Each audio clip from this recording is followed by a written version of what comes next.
Okay, so this is the tow hoe that's for sale. As you can see, it's towable behind any vehicle. You can tow that on the road. When you're towing it on the road, obviously you keep it tucked up like that.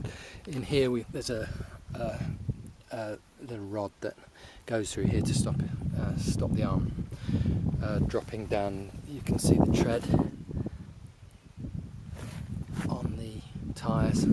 I've towed it quite a lot on the road, so it's absolutely fine. It did have a bracket over here for the for a jockey wheel. Unfortunately, that's broken off, but it wouldn't be too difficult to put another jockey wheel on there if you want. Other than that, I mean, it's just lifting it on to the back of the car. The digging you can do while on a vehicle. You can get a good amount of digging done on a vehicle. Alternatively, these legs here, these two legs, 1, 2 here, go in here and lock in place. Similarly, over the other side, lock in place over there, so you've got one on one side, one on the other side, and then that gives it a completely stable basis to be doing it. In actual fact, what you would do, the orientation you've got here, is to have the wheels. These would obviously come out here. You'd have the wheels on the back there, and you'd have these on the front because it would give you a more stable platform. To be honest, I haven't used it with those on because I haven't really needed to. What I was doing with the digging has been fine just on the back of either the Jeep here, or I've also had it on a quad. To be quite honest with you, you need a more substantial vehicle than a quad. The quad's fine for sort of putting it into situ or whatever, but you need the Jeep to give it a decent hold and decent platform to do any reasonable digging. So I haven't done any for a while, which is why I'm selling it. There's no fundamental problem with it, given that it's I don't know when they were around, but it's in good nick. The writing on it, you can still see all the instructions. If you really wanted to be anal about it, you could touch it up, but I mean, this is all the original paint on it. You can see there's very small amount of rust generally on it, and as I say, I'm not giving it a wash or anything like that to ponce it up because it is what it is, but you can hopefully see that it's in good nick. There's three buckets with it. Don't ask me what size they are. I'll measure them and put them on the site to tell you what size they are. But obviously you've got the small one here, the larger one here, and then the medium sized one, which is actually on at the moment. And so I mean, I've just generally found that that's the most appropriate one for what I've been doing. I'll start it up in a second so you can see how quickly and easily it starts up. Just before I do that, I'll just say the only real issues to it.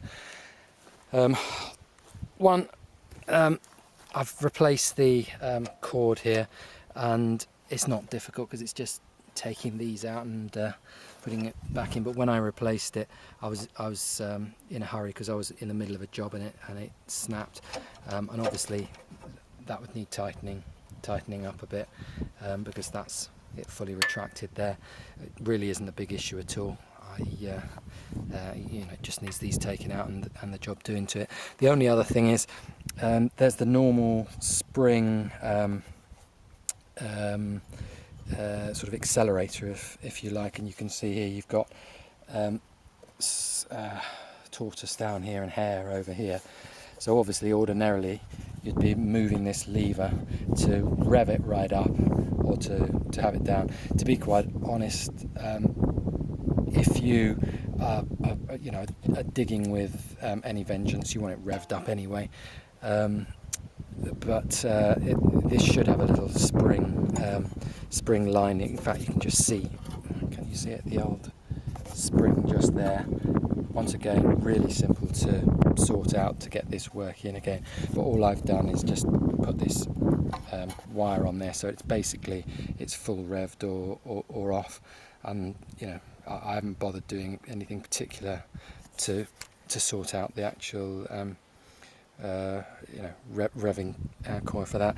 The only other thing on here doesn't need a key to start. You've just got down here, you obviously while you're transporting it, you've got the fuel line off. When you arrive where you want to, you just push that forward there, and once again you've got the choke just there. Apart from that, it's just literally pull this and away you go. So and as I say, the only other thing is that apart from that, as far as I know, that's fully functioning. And if you want a digger that is transportable, movable around, totally functional as a digger, but obviously not on the mini tracks or anything like that, then this is ideal. I mean, if you've got some foundations to dig or a pond to dig, or just some sort of works where you're wanting to focus on an area, it is possible to move it around with two people to do it. And I mean, we did a bit of work without putting posts in and stuff like that, but if you just want one person, it's probably better to have it where you're for a job where you're digging a foundation or something like that. I wasn't doing it because, as I said, I had it on the back of the bucket, but when I've seen people who are experts at doing this sort of thing, what they have is these wheels are at the back there, and they have this on the front, and then when they want to move themselves around, they literally push the bucket down to lift the stabilising legs of the front, so that it's then on the back. Sorry, the wheels that are now on the back here, so the whole thing's resting on the wheels, and then they literally just push the bucket like that to push the unit back.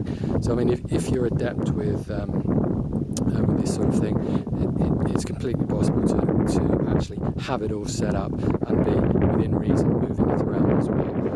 Right, let's start it up. The only thing I'll just quickly mention there is obviously the hydraulic reservoir, and here is the fuel. We've got the switch to switch it on, so if we switch it on like that, let's